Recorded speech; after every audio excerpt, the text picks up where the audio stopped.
warahmatullahi wabarakatuh. Alhamdulillahilladzi hadana lihada wa ma kunna linahtadiya laula an hadanallah. Asyhadu an la ilaha illallah wahdahu la syarika lah wa asyhadu anna Muhammadan abduhu wa rasuluh. Allahumma shalli ala sayyidina Muhammad wa ala ali sayyidina Muhammad. Pemirsa yang dirahmati Allah Subhanahu wa taala, teman-teman semuanya, para guru, para alim, para ulama, sahabat-sahabat kami semuanya yang mudah-mudahan ada selalu dalam lindungan Allah Subhanahu wa taala. Teman-teman dimanapun berada, mudah-mudahan aktivitasnya diberikan kemudahan oleh Allah, diberikan kelancaran, mudah-mudahan diberikan rezeki yang halal dan thayyibah, rezekinya yang melimpah. Mudah-mudahan anak kita semuanya, anak keturunan kita menjadi anak keturunan yang solih, solihah, amin ya rabbal alamin. Alhamdulillah, pada kesempatan ini kita bisa bertemu kembali atas izin Allah Subhanahu wa taala, atas segala nikmat yang telah diberikan kepada kita semuanya. Pada kesempatan yang sangat bahagia ini, kita akan membahas tentang simbol-simbol atau ciri-ciri radikal.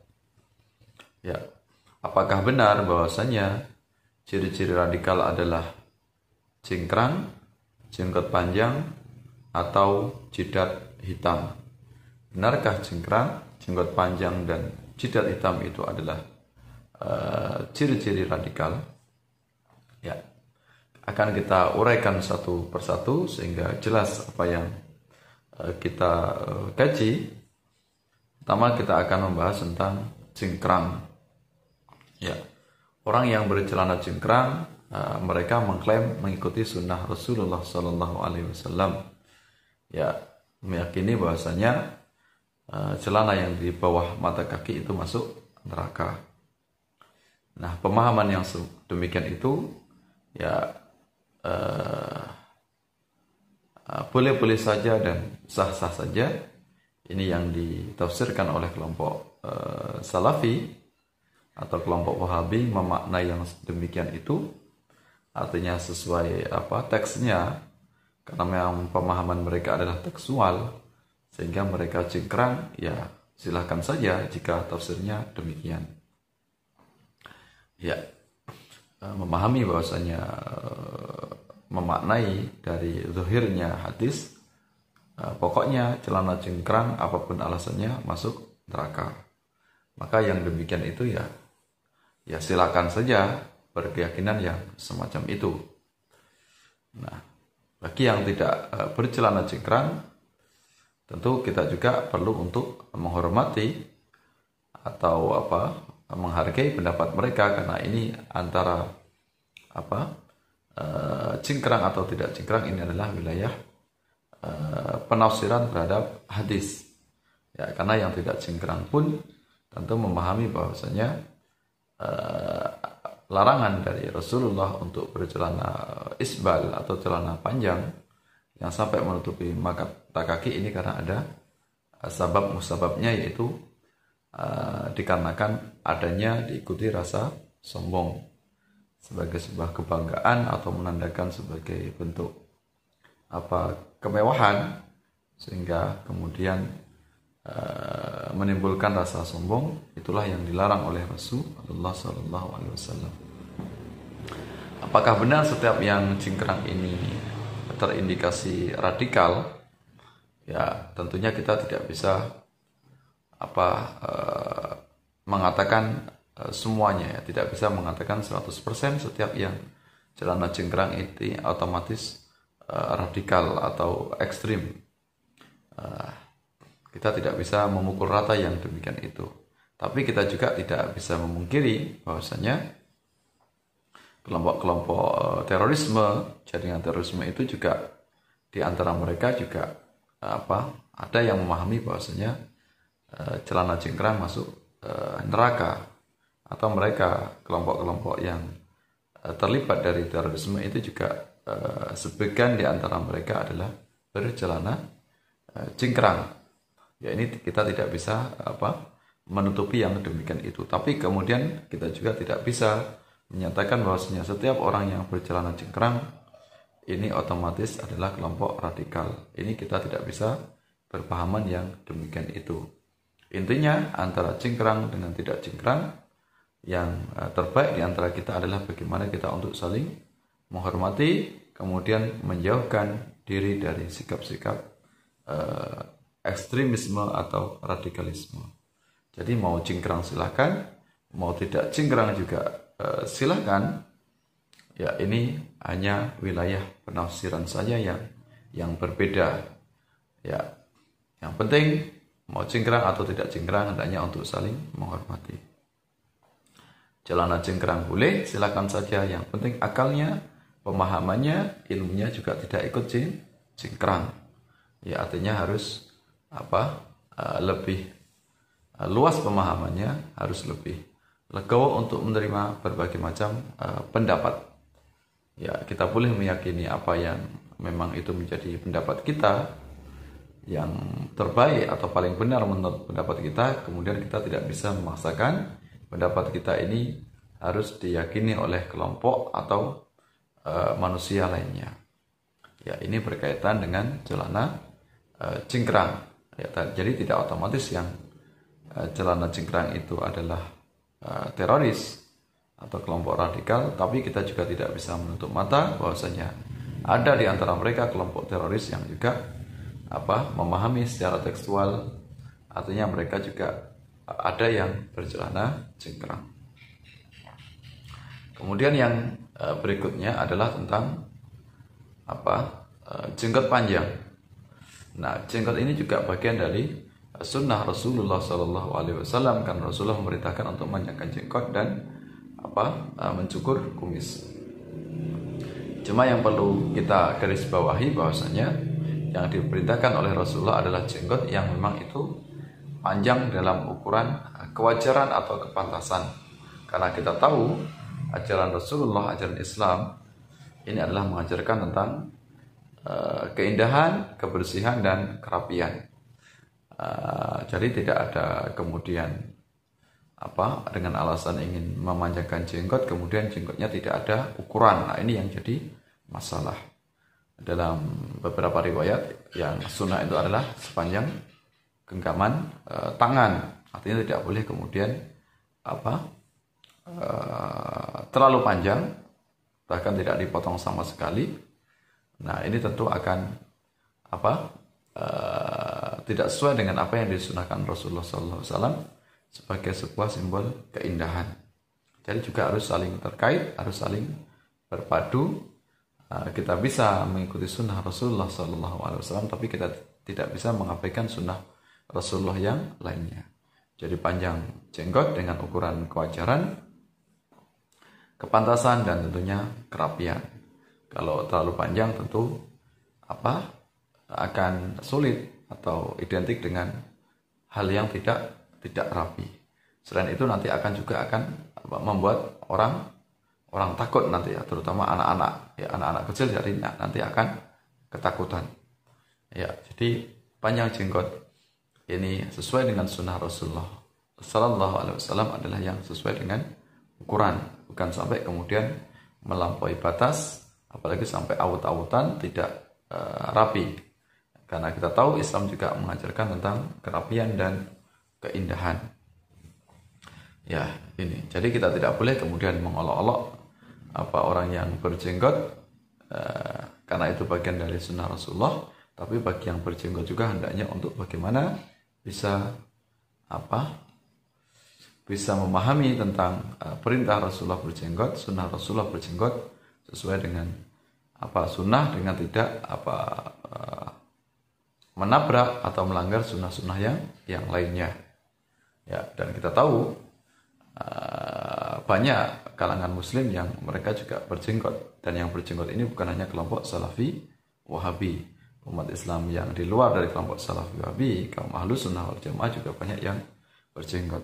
Jadi kita tidak bisa menyatakan bahwasanya orang yang berjenggot ini otomatis radikal atau otomatis terorisme. Tapi juga ada di antara mereka orang yang terlibat terorisme yang laki-lakinya juga ada yang mereka yang berjenggot. Yang jelas mau berjenggot atau tidak berjenggot, tentunya Islam menolak tentang radikalisme. Islam anti dengan terorisme. Islam tidak pernah mengajarkan tentang ajaran ekstrim, ajaran kekerasan, ajaran yang tasyadud. Ya, tasyadud ini artinya adalah melampaui batas atau ekstremisme. Ya, Islam tidak pernah mengajarkan ekstremisme, apalagi sampai kemudian membunuh.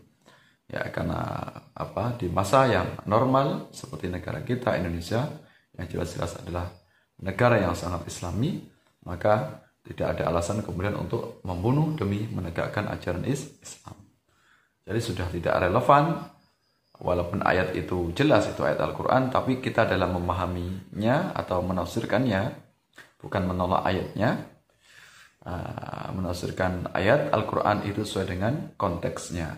Konteksnya termasuk asbabun nuzulnya, sebab musabab turunnya ayat Al-Quran. Maka kita tidak bisa serampangan menafsirkan ayat Al-Quran sesuai dengan suka-suka kita sendiri atau sesuai dengan hawa nafsu kita sendiri. Ada banyak kaidah tafsir, ada banyak hukum bagaimana ilmu-ilmu yang dibutuhkan dalam menafsirkan ayat Al-Quran. Ya, nih. Jadi antara cingkrang kemudian tentang jenggot panjang ini tidak bisa kita katakan otomatis mereka radikal atau mereka ekstrim. Tapi ada di antara mereka juga kita tidak bisa menutup mata yang terlibat dalam aksi terorisme, kekerasan, mengatasnamakan Islam, mengatasnamakan Al-Quran dan Sunnah, dan mereka menampakkan diri mereka dengan simbol-simbol yang kita bahas, yaitu mereka cingkrang dan mereka juga yang berjenggot. Tapi itu tidak bisa menjadi ukuran atau patokan setiap yang berjenggot atau yang cingkrang otomatis radikal. Ya, kita tidak bisa menghukumi yang demikian itu. Kemudian yang selanjutnya atau yang ketiga adalah tentang jidat hitam. Ya, nah ini juga bagian dari penafsiran di antara kalangan umat Islam yang ada di antara mereka kelompok Salafi Wahabi yang dikatakan sebagai orang yang ahli sujud adalah orang yang yang benar-benar muncul tanda sujudnya secara harafiah atau secara tekstual. Ini berarti tanda sujud ini jidatnya hitam. Dan kita tidak tahu itu urusannya masing-masing di antara manusia, di antara umat Islam. Penyebab jidat hitam ini apakah memang karena terlalu banyak sujud, atau karena salah sujud, atau karena sebab-sebab yang lain, atau alasan-alasan yang lain, maka kita tidak mengetahuinya. Yang jelas memang dalam Al-Quran disebutkan orang yang sujud ini ada tandanya atau membekas. Kalau kelompok Salafi memahaminya, membekas di sini adalah membekas dalam bentuk ada tandanya di jidatnya, yaitu jidat hitam. Sedangkan dalam kalangan Ahlussunnah wal Jamaah ini orang yang tanda sujud tidak mesti dan tidak harus jidatnya hitam. Tapi tanda itu bukan di jidatnya, tapi tanda-tanda itu adalah di dalam qalbunya, di dalam hatinya, membentuk dalam perilaku, kesantunan dalam beragama, ya, kesantunan dalam beretika, bersikap, kesantunan dalam berdakwah, menyebarkan Islam dengan penuh keramahan atau kedamaian. Inilah sebagai tanda orang yang asari sujud, orang yang banyak sujudnya. Tentunya dia lebih tawadhu atau lebih rendah hati kepada sesama manusia. Ya, ini tanda orang yang dalam ilmunya, dalam pemahaman agamanya, tentu dia akan semakin toleran menerima berbagai macam perbedaan-perbedaan dan tentunya akan lebih moderat memahami dalam ayat-ayat Al-Quran atau ayat-ayat tentang hadis. Nah, ini perbedaan tafsir di antara kelompok Salafi Wahabi dan Aswaja. Kelompok Salafi Wahabi ini identik tanda ahli sujud adalah dengan jidat hitam, sedangkan dalam kalangan Ahlussunnah wal Jamaah tidak memahami yang demikian itu. Ya, tanda-tanda sujud tidak membekas di dalam jidatnya, di dalam keningnya, tapi membekas di dalam kalbunya atau di dalam hatinya. Dan kita juga sebagai kalangan Ahlus Sunnah wal Jamaah juga tidak boleh kemudian berprasangka buruk bahwasanya orang yang jidat hitam ini kita katakan sebagai kelompok teroris atau kelompok radikal. Ini kita juga tidak bisa memahami yang demikian itu. Karena di kalangan di kalangan Ustadz Ahlus Sunnah wal Jamaah atau kiai aswajnya juga ada di antara mereka yang juga mohon maaf, jidatnya ini juga ada yang membekas atau membentuk tanda.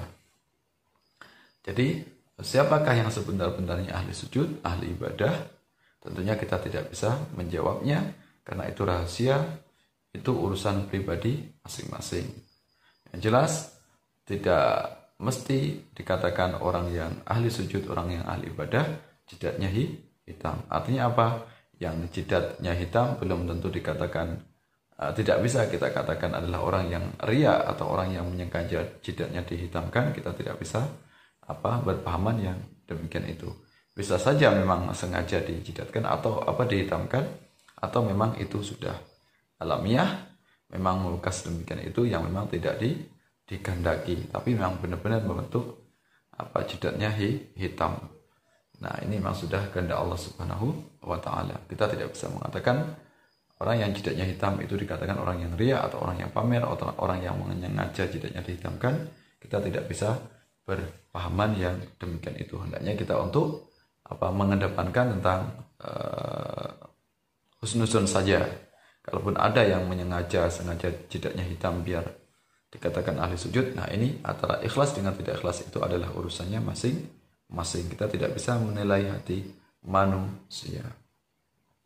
Nah, sebaliknya juga seperti itu, orang yang jidatnya tidak hitam dan kita tidak bisa memukul rata atau mengatakan mereka yang jidatnya belum hitam atau jidatnya tidak hitam itu kita katakan sebagai orang yang bukan ahli ibadah. Ini tidak bisa kita katakan yang demikian. Banyak ahli ibadah, banyak para ulama, tokoh-tokoh yang memang dia dekat dengan Allah, para sufi, kaum tasawuf, ulama-ulama kita, ulama-ulama yang sangat luar biasa ilmunya, itu juga mereka jidatnya tidak hitam.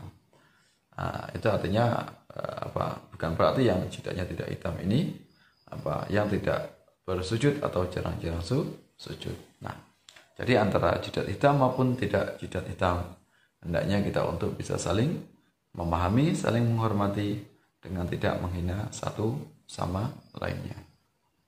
Nah, dari pembahasan kita ini bisa kita ambil titik temu, baik itu cingkrang tidak cingkrang, jenggot panjang atau tidak berjenggot pun, atau jidat hitam maupun tidak hitam jidatnya, itu bagian dari sebuah tafsir atau pemahaman terhadap ayat Al-Quran dan sunnah atau hadis.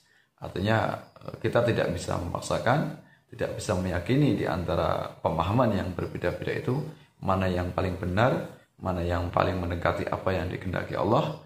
Itu tentu kita tidak bisa memaksakan yang demikian.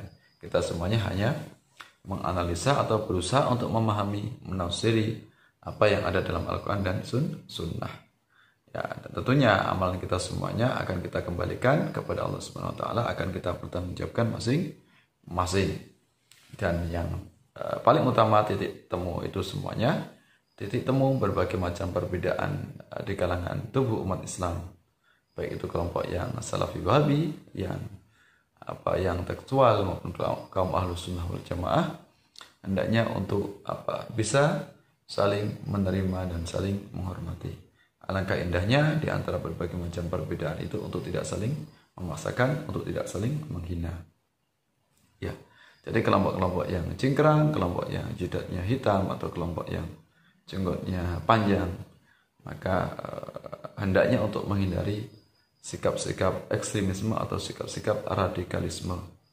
Ya, mau jenggot panjang, mau jidat hitam, mau cingkrang, silakan saja.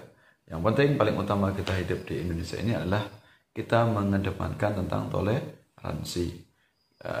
Kita kepada muslim saja bisa menghormati, terlebih seharusnya kita sama umat Islam yang berbeda pemahaman itu untuk tidak menghina atau tidak mencela. Jauhi sikap atau tindakan gampang untuk menyalahkan. Jauhi tindakan gampang atau sering teriak bid'ah, sesat, kafir, musyrik dan sebagainya. Semuanya dalam kondisi relatif, sama-sama belajar, sama-sama berusaha untuk bagaimana kita memahami, menerjemahkan, menafsiri ayat-ayat Al-Quran, ayat-ayat Tuhan dan sunnah Rasulullah SAW.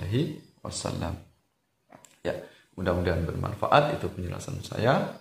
Maka apakah ciri-ciri radikal? Kita tidak bisa langsung otomatis kita katakan simbol-simbol yang luar atau simbol-simbol yang nampak itu tidak bisa.